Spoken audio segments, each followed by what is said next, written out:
નમસ્કાર મિત્રો, જીપી સિરીઝમાં આપનું સ્વાગત છે। મિત્રો, આજે શનિવાર છે, તારીખ 21/3/2026 છે અને આપણે આણંદ એક કામથી ગયા હતા અને રિટર્નમાં હનુમાનજી મંદિર લાવેલ દર્શન કરવા માટે આવ્યા છીએ।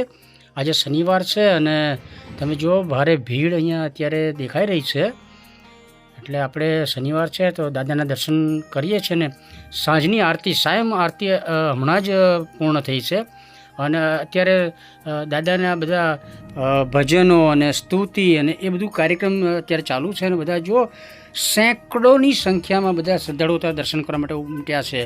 અને તમે જુઓ નિર્માણાધીન મંદિર છે, ખૂબ જ સરસ વિશાળ મોટું અહીંયા ભવ્ય આધુનિક મંદિર નિર્માણ થઈ રહ્યું છે અને આજે શનિવાર છે અને ચૈત્ર મહિનો છે।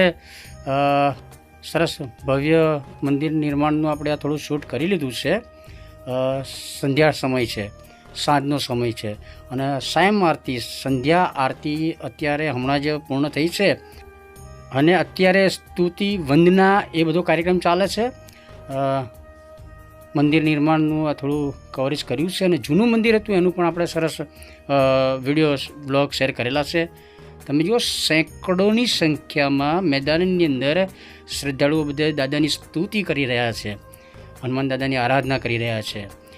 શનિવાર છે, આપ જોઈ રહ્યા છો, સંધ્યા સમય છે અને વિશાળ મોટું પટાંગણ છે, વિશાળ મોટું આ ગ્રાઉન્ડ મેદાન છે અને અહીંયા દાદાનું જે જૂનું મોઝેક સ્ટાઇલ્સથી બનાવેલું પેલું મંદિર હતું એ અત્યારે એની જગ્યાએ આધુનિક પથ્થર આધુનિક આપણે ગુલાબી પથ્થરથી આ નવું મંદિર બની રહ્યું છે અને આ જે મંદિરના સ્ટ્રક્ચર માટેના જે આ શિલ્પ સ્થાપત્ય કંડારવાનું કામ ચાલુ હતું તો એનો પણ આપણે વિડીયો અગાઉ શેર કરેલો છે। અત્યારે તમે જો હનુમાન દાદાનું લાવેલ મંદિર સરસ બની રહ્યું છે, નકશીકામ ને કોતરણી કામ ને આ સ્તંભ દિવાલને સરસ શિલ્પ સ્થાપત્યથી ઘડતર કરેલા એની દિવાલો બની રહી છે અને આ પથ્થર એમ કહે છે રાજસ્થાનના પ્રસિદ્ધ બંસી પહાડપુરના ગુલાબી પથ્થરોથી આ મંદિર બની રહ્યું છે। જો સ્તંભ સરસ મંદિરના જે આગળનો ભાગ છે બનાવવાનો છે એના આ બધા સ્તંભ દેખાઈ રહ્યા છે। અનેક કલાત્મક કોતરેલા સ્તંભો છે। મુખ્ય હોલ અને ગર્ભગૃહની આસપાસના ભાગમાં પથ્થરથી સરસ સૂક્ષ્મ કોતરણી કરી અને આ સ્તંભ ઊભા કરી રહ્યા છે અને આપણે આખા મંદિરની પ્રદક્ષિણા કરી અને આ થોડું શૂટ કર્યું છે અને તમે જુઓ ફરી પાછા આપણે મેદાન ભાગ દેખાય છે અને ત્યાં સેંકડોની સંખ્યામાં બધા શ્રદ્ધાળુઓ હનુમાન દાદાની હનુમાન ચાલીસા અને અન્ય સ્તુતિ વંદના કરી રહ્યા છે।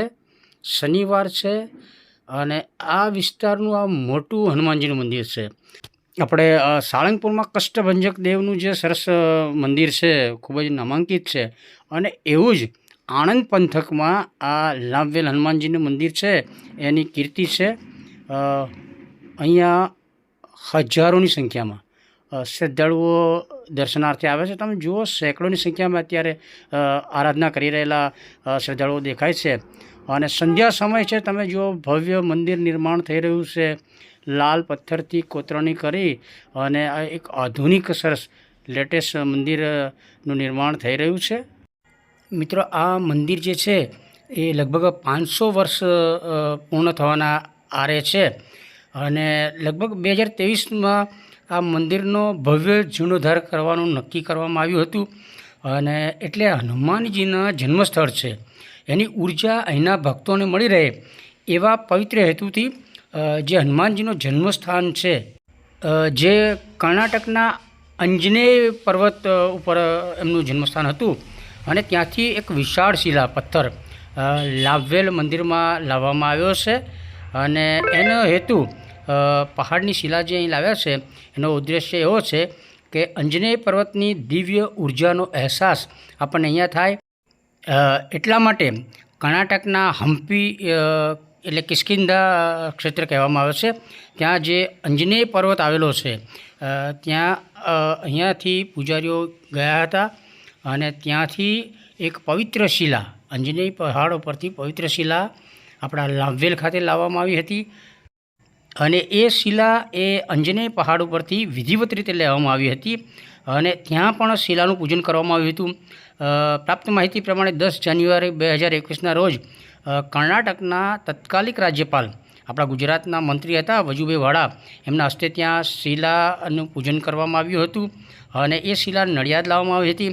અને 12 જાન્યુઆરી 2021ના રોજ નડિયાદ સંતરામ મંદિરેથી ભવ્ય નગર શોભાયાત્રા કાઢી અને કરમસદ વિદ્યાનગર બધે આણંદ બધે ફેરવી અને એ શિલા આપણા અહીં લાંભવેલ લાવવામાં આવી હતી.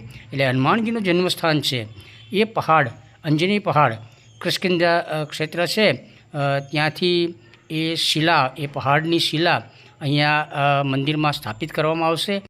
અને એ રીતે આપણું જે નવું અત્યારે નૂતન નિર્માણાધીન મંદિર છે એની અંદર એક આસ્થાનું તેજોમય વાતાવરણ જોવા મળશે. અત્યારે આપ આ જે જોઈ રહ્યા છો મંદિર નિર્માણમાં જે પથ્થર છે તે બંસી પહાડપુરના પથ્થરો છે અને રાજસ્થાનના જે આ બંસી પહાડપુરના ગુલાબી પથ્થરો જે છે એના દ્વારા આ મંદિર નિર્માણનું કામ ચાલુ છે. અત્યારે મિત્રો તાજેતરમાં જ અયોધ્યા ખાતે જે રામ જન્મભૂમિ સ્થાને ભવ્ય દિવ્ય મંદિર બનાવાયું છે અને એ જ મંદિરમાં જે પથ્થરો વપરાયો છે એ જ પથ્થર અત્યારે આપણા લાંભવેલા હનુમાનજી મંદિરના નિર્માણમાં એવો જ પથ્થર ઉપયોગમાં લેવાઈ રહ્યો છે. અને આ નાગર શૈલીથી મંદિરનું નિર્માણ થઈ રહ્યું છે. એટલે પરંપરાગત રીતે ભારતીય નાગર શૈલી છે એમાં ભવ્ય શિખર, સ્તંભો અને સુંદર કોતરણી અને વિશાળ મંડપ, ગર્ભગૃહ, સ્તંભ અને સ્તંભ વચ્ચે તોરણ અને એવું સરસ દિવ્ય મંદિર નિર્માણ થનાર છે. તમે જુઓ આખું જ મંદિર પ્રાંગણ છે એ ભક્તોથી ઉભરાઈ રહ્યું છે અને છેક મંદિર જે નિર્માણ છે ત્યાંથી આપણે આ જે શેડ બનાવેલો છે ત્યાં સુધી મોટી સંખ્યામાં શ્રદ્ધાળુઓ ત્યાં અત્યારે દર્શન કરી રહ્યા છે. શનિવાર છે અને મોટી સંખ્યામાં આણંદ, લાંભવેલ અને આજુબાજુના ગામથી શ્રદ્ધાળુઓ ઉમટી પડ્યા છે. આપ જુઓ મેળા જેવો માહોલ છે અત્યારે. અને આપણે આણંદ ગયા હતા તો રિટર્નમાં આ મંદિરમાં અત્યારે થોડું યાદગીરી રૂપે મેમોરિયલ થોડું શૂટ કર્યું છે. આ પાર્કિંગ એરિયા છે અને આપ જોઈ રહ્યા છો બગીચો હતો, હવે આધુનિક બગીચો, ફુવારા અને એવું બધું બનાવવામાં આવશે. અને સંધ્યા આરતી થઈ ગઈ છે, સ્તુતિ અને એ બધું પણ થઈ ગયું છે. અને આપણે થોડું મેમોરિયલ શૂટ કર્યું છે. અત્યારે આપણી સાથે ચિરાગભાઈ છે અને જયેશભાઈ પણ આવ્યા છે, પરંતુ આપણે શૂટિંગ કરવા માટે અંદર ગયા હતા અને જયેશભાઈને અહીંયા ગાડી જે છે એ પાર્કિંગમાં મૂકી છે એમણે, એટલે આપણે પછી આવીને એમને બોલાવ્યા ને એમનું પણ એક મેમોરિયલ શૂટ. ચિરાગભાઈ અને જયેશભાઈ હંમેશા આપણે જીપી સિરીઝમાં બંને મિત્રો સાથે હોય છે જ તે, એટલે એમનું પણ થોડી યાદગીરીના ભાગરૂપે લાંભવેલ મંદિર હનુમાન દાદાના મંદિરે નિર્માણાધીન મંદિરનું જે શૂટ કર્યું આપણે અગાઉ પણ આપણે શૂટ કરેલું જ છે, તો અત્યારે યાદગીરીના ભાગરૂપે ત્યારે શૂટ કર્યું છે. અને આજે હનુમાનજીના જન્મોત્સવના દિવસે લાંભવેલા હનુમાનજી મંદિરના નિર્માણાધીન મંદિરનો આપણે વિડીયો શેર કરીએ છીએ. આ વિડીયો ગમે તો એને લાઇક કરો, શેર કરો અને કૌંસમાં જય શ્રી રામ જય હનુમાન લખો. આપણી ચેનલ જીપી સિરીઝ જે ચેનલ છે એને સબસ્ક્રાઈબ કરો. જય શ્રી રામ જય હનુમાન.